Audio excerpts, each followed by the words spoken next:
وعباد الرحمن الذين يمشون على الأرض هونا وإذا خاطبهم الجاهلون قالوا سلاما والذين يبيتون لربهم سجدا وقياما والذين يقولون ربنا اصرف عنا عذاب جهنم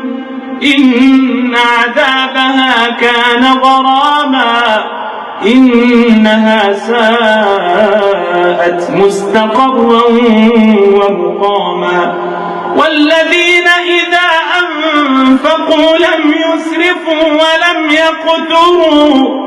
وكان بين ذلك قواما والذين لا يدعون مع الله إلها آخر ولا يقتلون النفس التي حرم الله إلا بالحق ولا يزنون ومن يفعل ذلك يلقى أثاما يضاعف له العذاب يوم القيامة ويخلد فيه مهانا إلا من تاب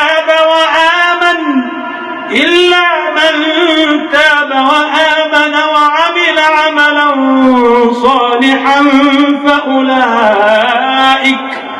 فأولئك يبدل الله سيئاتهم حسنات وكان الله غفورا رحيما ومن تاب وعمل صالحا فإنه يتوب إلى الله متابا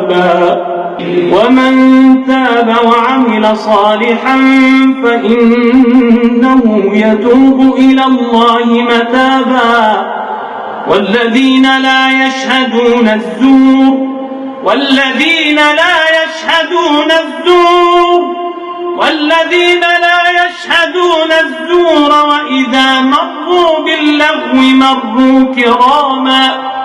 والذين إذا ذكروا بآيات ربهم لم يخروا عليها صما